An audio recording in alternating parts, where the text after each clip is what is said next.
Good evening, everyone. I'm just going to give everyone a little bit of time to log in as always. And I'll give you time to sort my beard out. Everything is going wrong with the beard. That'll do. So anyway, guys, tonight we're going to be talking about happiness.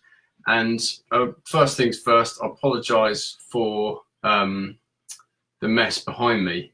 We are having a redecoration time and everything is in my office. Like, I don't know what it is, but literally my son's room is immaculate, the lounge is immaculate, the whole house is immaculate, but when it comes to the office, this seems to be where we just dump everything. So I apologise for the mess behind me, don't judge me.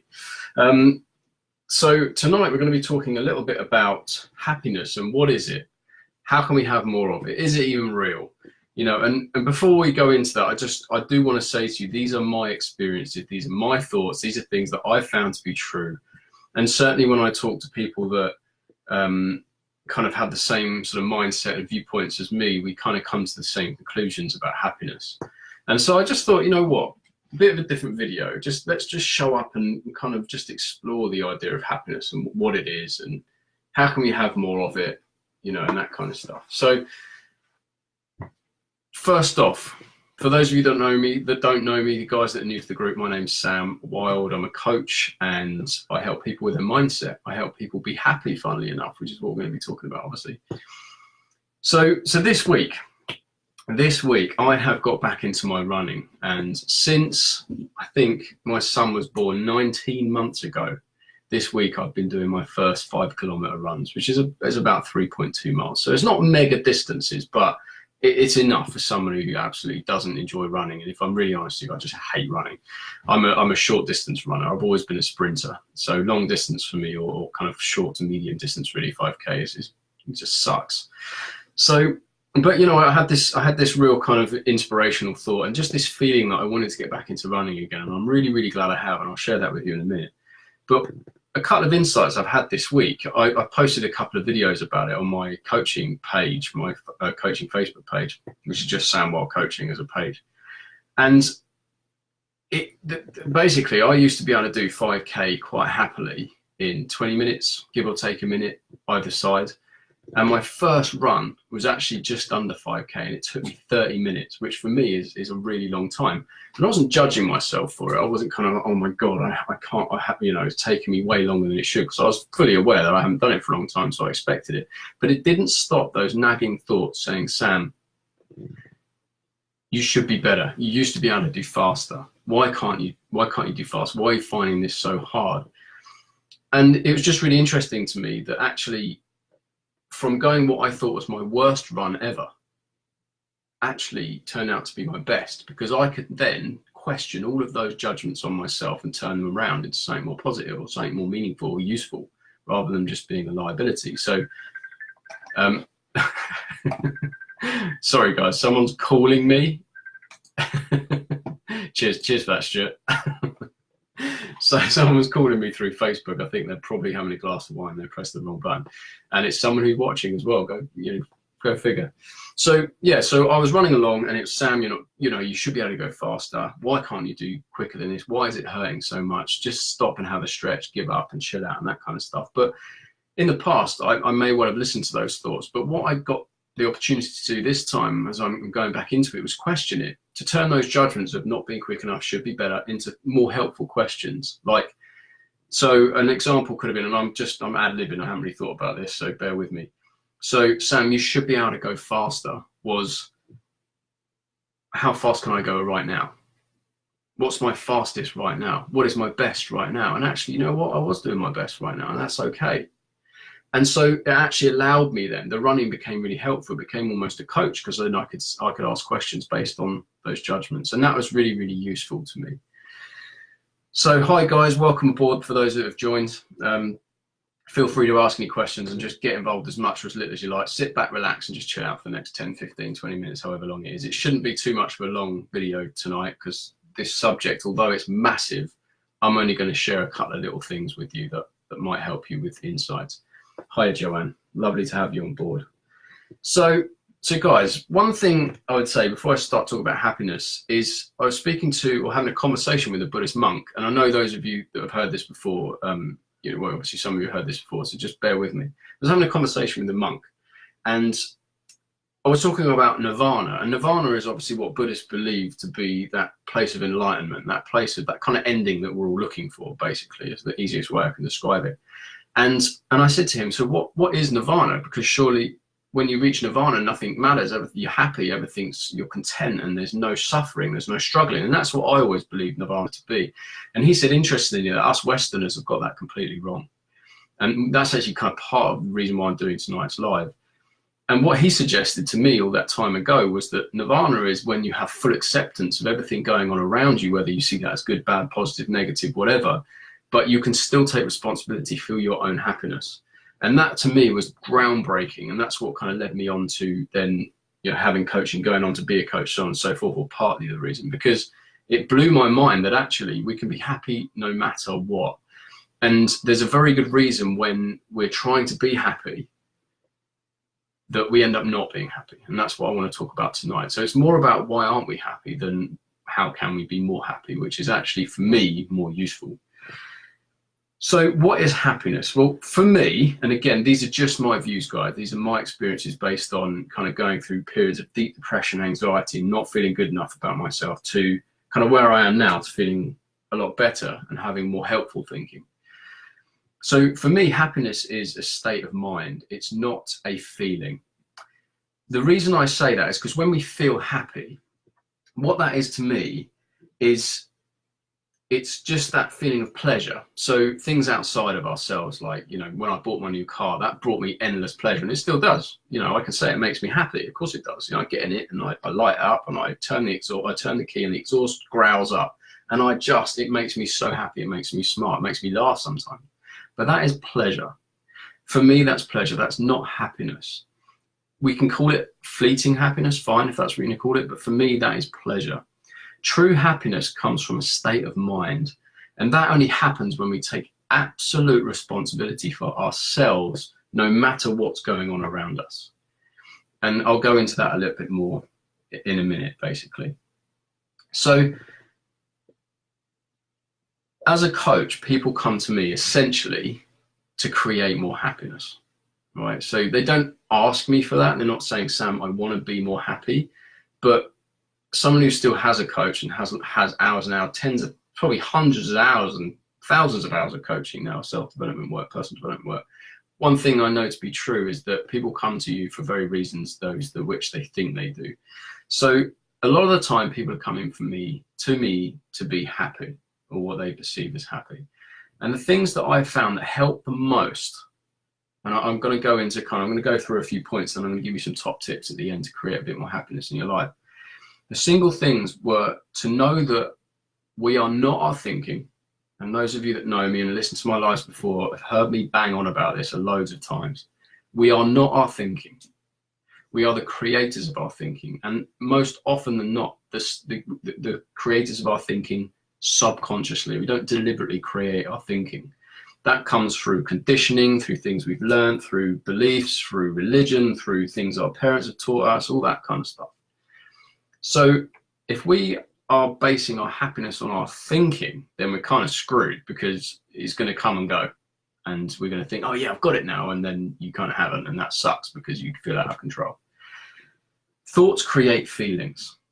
All right. So when we have a thought, it creates a feeling. And again, if we base our happiness on what we feel, constantly what we feel, when we feel that feeling of pleasure and we think we're happy, if we base our the judgment of ourselves, we're happy when we're feeling that way, again, we're kind of screwed, because when the thought changes, the feeling changes. And then we kind of like, oh God, come back. And we lose that feeling of happiness again.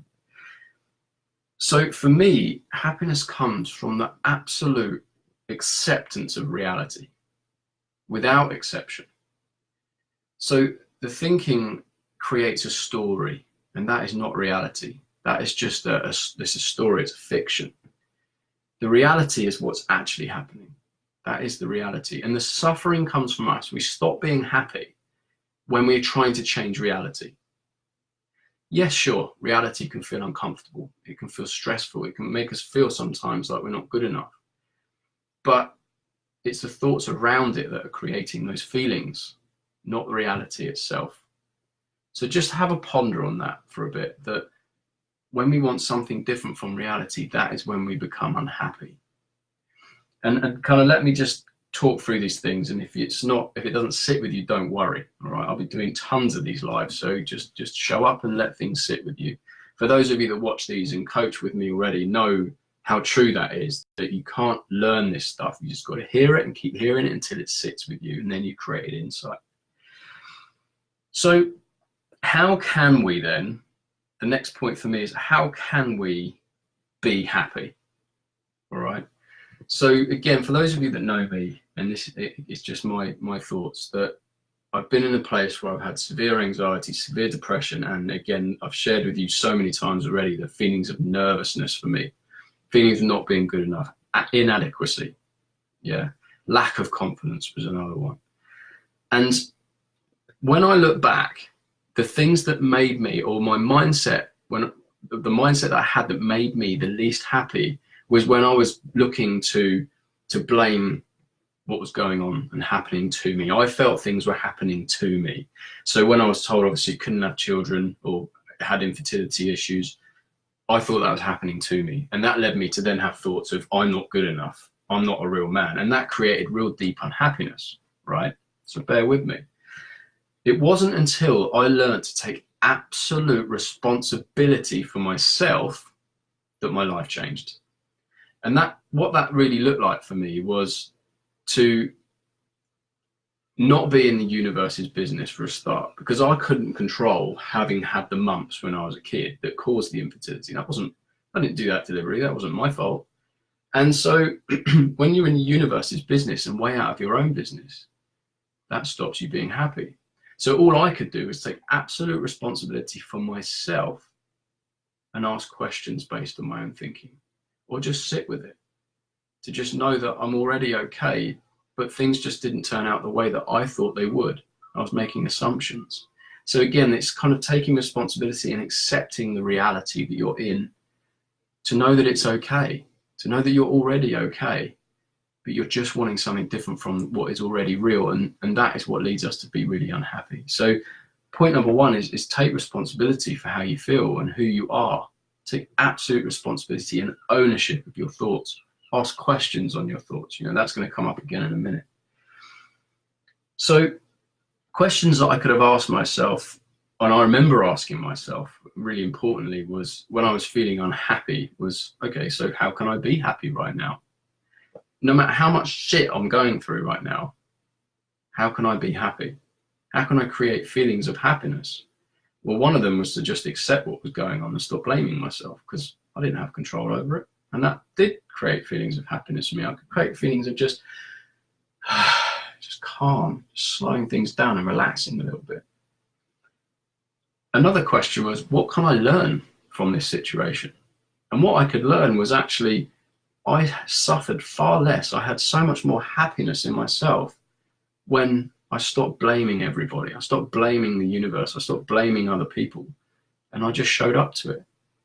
I had a conversation with my parents-in-law this morning, because they've been staying over this weekend. And we were talking about racism. I know this is a hot topic, but this is a place we can talk about absolutely anything.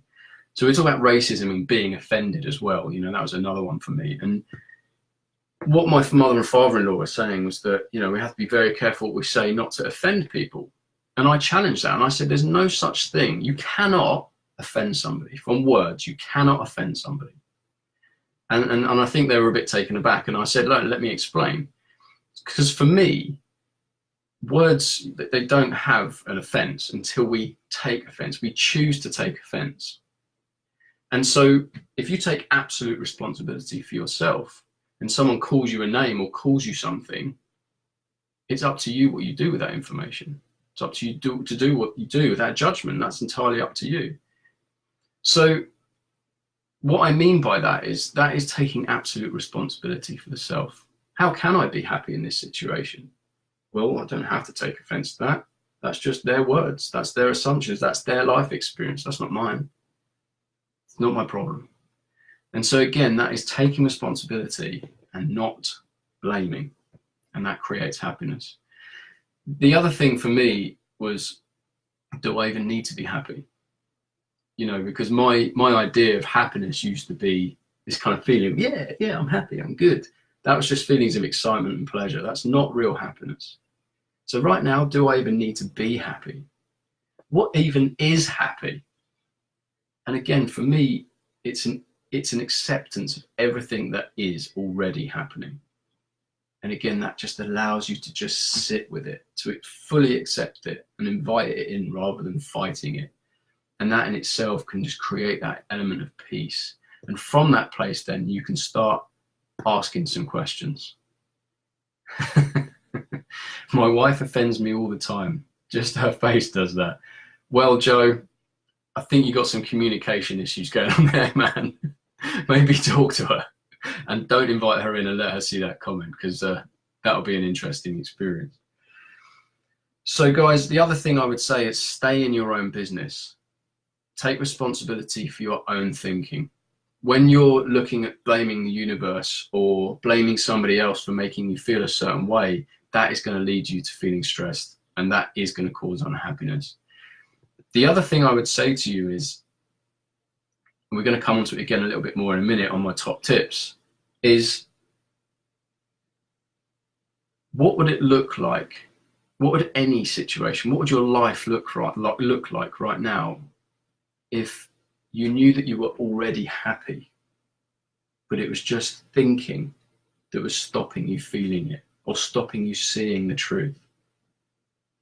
And I remember being asked that for the first time a long time ago, and it almost was so simple that it couldn't be true. But years on, I've learned that it is absolutely true, that the only thing that stops us from feeling happiness, and that feeling of full acceptance and peace, and calm and wholeness, is our thinking. And it's not to do anything with that, it's just to be aware of it, to take it out into your world and into your life and see how that applies to you. So my top tips, all right, before I love and leave you guys, is number one was actually that. It's to know that you're already happy. What would your life look like if you knew that you're already happy and you stopped judging yourself for being the way you already are? What if that judgment just lifted? What if you stopped giving yourself a hard time for being where you're at and wanting to be somewhere else? And I can tell you right now that will create more happiness in your life. The other one is a famous quote by Albert Einstein, which is question everything. You guys know that, or you guys that know me well enough know that I love asking questions. There is nothing more freeing in this world for me than asking questions. If you're judging yourself for something like failing a diet, or I'm not good enough, I can't believe I failed another diet. Instead of judging yourself for failing another diet, you can turn that judgment into a question. So those of you that haven't seen the videos on this, check down the list in the video section and you'll see it. How can I turn that judgment into a question? So I failed another diet. Okay, well, the question would be, what can I learn from this? What is failing? Instead of looking at it as failure, what if this was a learning experience for me? What do I know now that I didn't before? And that completely changes your mindset, and it makes you more limitless. Well, it makes you limitless. It takes you from a place of judgment and being stuck to, oh my God, anything is possible because I'm just learning. So consider that, asking questions, question everything, all right? The next one is take responsibility. We've said that already. Another word for me on that is ownership. Own your thinking. Own it. Don't blame yourself for it, but it's yours. You've had those thoughts. Take responsibility for it. And from that place, you have an awareness of, I either buy into my thinking or I see what else is there. Earlier on when I was running up the hill. I mean, honestly, this hill is absolutely brutal when you've already done a couple of miles and you're just trying to leg it up this hill. And all of my mind, all of my thoughts were, stop, have a stretch, which was a massive excuse for me. It was like, oh yeah, have a stretch. I'll pretend that you're doing something so you can just chill. And that is honestly true for me, that have a stretch. Yeah, it'd be fine because you can pretend that you're stretching and then you can have a bit more of a run. And it was just stop so you can relax, you know, just slow down. You've done enough. And while I was running, I do what I often do when I'm not running. I kind of I think to myself, okay, I'll ask myself the question, what is there in the space between my thoughts? And so much came up for me. It's so interesting that if I'm listening to the space between thoughts and not buying into the thinking, but I'm just seeing what else is there between the thoughts, I was absolutely 100% certain that I was going to do that 5K. There was no way that I was going to stop. Nothing. It wasn't determination. It was just fact. I was just going to do it. And I did it. And the interesting thing is, how often do we let those thoughts actually stop us? When things get hard, my body was hurting, I was sweating, I had 4 beers and a curry the night before, and I was feeling like shit, and I was like, oh my God, I've got to stop. All of my thoughts could have stopped me, but they didn't, because I was listening to what was going on between the thoughts. And that allowed me freedom. And that applies to everything we've talked about tonight, is listen to the space between thoughts, and that is where happiness exists. And I know a lot of this stuff, guys, I'm really aware that a lot of this stuff I talk about is quite out there, it's quite intense, it's quite, to a lot of you guys, I know it will sound like, what the hell is he talking about? But just keep showing up to it. Just keep asking questions and keep learning. And if you guys want some reading materials, then do let me know, because I can help you out with those. But I'm so passionate about sharing it with you, because I know what it's like to go from a place of not being happy to being happy pretty much all of the time, despite whatever life throws at you. And for me, I just really want to share that with people. So my next top tip is stop judging. No, I'm going to rephrase that. Not stop judging yourself. We're built to judge. When you judge yourself and other people, that's fine. That's what we're here for. We judge. That is the way it is. When people say, I've just got to stop judging others, that's bollocks. Don't listen to those people. You are allowed to judge. That is what we do best. But the problem is, and I said this in a video a couple of weeks ago, the problem is we stop with our judgments. Once you judge, that's it then. Game over. I'm stuck in my judgment. That person's a dickhead and I'm not good enough. That's it. The problem is that is not where it ends. That is definitely not where it should end. The next step for that is to ask questions based on the judgments. So that takes you from being a judger and being stuck and frustrated and pissed off to, hey, what can I learn here, man? Even though this situation is bloody awful, what can I learn here?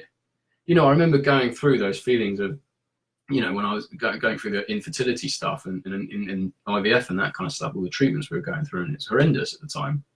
But I remember asking myself questions, and it transformed my experience, because I asked questions. They didn't need to have an answer, but the question itself just opened the door to possibility, to step through the walls that I created myself of this kind of prison of thinking. Those questions just opened the door and allowed my mind to step out and say, hey, what else is here? Is it possible that I could be happy whilst going through a life-changing experience such as IVF or depression? And now I can just be grateful for those things, because they've taught me so much, rather than just them repeating themselves in your life and becoming a ball and chain. So for me, one of the top tips is stop judging yourself and start bloody learning, right? That is what we're here for, guys. The last one, and I was having a conversation with a client today, and Sally, if you're on here, you're going to love this, and yes, you can use this in your lives too, was that we were talking about life itself, and I asked her the question. I said, Sally, what if life is an experience and not about a destination? It's not about achieving anything. It's just about experiencing. Because all of her pain and a lot of her stress at the moment is coming from, she won't mind me talking about this, is coming from trying to achieve, trying to create a destination. And this happens with so many people that I coach. They're trying to make, say, a 6-figure month, or they're trying to lose a load of weight, or they're trying to change their relationship with somebody. And that's all good stuff. There's nothing wrong with those things. But they get so caught up in the doing that they forget to experience all of it. And when they're experiencing the good stuff, it's fine. But when they're experiencing what they perceive as the bad shit, it's not fine. And again, that's a massive judgment on the self. There is more to learn in my experience from what we call the bad stuff than the good stuff. So then we could ask the question, well, isn't the bad stuff good then? So you see how asking questions changes everything. I hope you guys are still with me on this, because I'm starting to confuse myself a little bit. So that's kind of it. My top tips, I'll run through them very quickly again. What would your life look like? Ask yourself this question. What would your life look like if you know that you're already happy and you don't need to be any other way? Number 2, question everything. I mean, if you're driving yourself mad with questions, maybe you're doing it wrong, but just question everything. If you feel you're suffering or things aren't quite right, ask a question, all right? Next up, take responsibility. No one else is responsible for you apart from you. You're not responsible for anyone else either, or you're not responsible for the universe. What's going on around you, what's happening in your life, and what other people are doing isn't your responsibility. Sure, you could communicate. That is absolutely essential in life. That is one of the key components to life, communication. But taking responsibility for other people is just going to lead to suffering. So take responsibility for yourself and own how you feel. Own your feelings and your thoughts. Stop judging yourself and start learning. And like I said, it's not that you need to stop judging yourself, really. Just don't stop with the judgment. Allow yourself to judge yourself and others and ask questions based on the judgments. There's a fantastic book called, actually, I think I've got a copy here somewhere. I've just bought one for a client. Change Your Question, Change Your Life. And it's such an amazing book. It's so simple, but one that I often try and share with people because it's just really easy to understand. And the last one is, life is about, for me, life is about experience, not about a destination. At the end of the day, we're all born and we're all going to die. And this is about experience. And so many of us judge ourselves on what we have and haven't achieved, what we have and haven't got. And we miss the point that happiness comes from the inside out, not from the outside in. And so many of us spend our lives creating so much stuff on the outside that we get neglected. And we end up wondering why we're not happy, and we've got depression and anxiety and we're stressed out. So inside out. And on that note, there's another book by Michael Neal called The Inside Out Revolution. And that will talk about these things so much more eloquently than I can, because I'm more of a listener than a talker, which you probably noticed. So guys, that was my life. I mean, I've gone on for nearly 30 minutes. You guys must be falling asleep by now. Other than that, are you just buzzing because you like what I said, whichever way it is. So, as always, the whole point in me doing these lives is to serve you guys and to create insight. If you think that people would benefit from this group, bring them in and they can request to join. And I'd love to have more people in here because, you know, there's so much suffering on this planet at the moment with individuals, you know, and when I don't watch the news, but when you do watch the news, you can see all this suffering going on around the world and these awful, horrific things happening to people, and it's heart-wrenching. But as a coach, I see something else going on as well, and that is suffering and sadness on a ground level for people who are meant to have everything. Us Westerners and a lot of us as people have way more than we think we need, or way more than maybe we need at all. But we're still suffering, and that for me is unnecessary. We don't have to suffer, guys. So if you've got questions, send them to me. If you want to ask questions on these lives, please do. And if you've got an idea for a live, if there's a particular problem that you've got in a minute, send it over and I'll talk about it as best I can. So guys, lots of love to you all. Have an absolutely epic week. Go and see what happiness looks like when you're in full acceptance of everything, and that you can be happy despite everything that's going on around you. So ask yourself this one question: how can I be happy right now in spite or despite what's going on around me? See what comes up for you. So lots of love, and I will look forward to speaking to you all very, very soon. Take care, guys. Bye.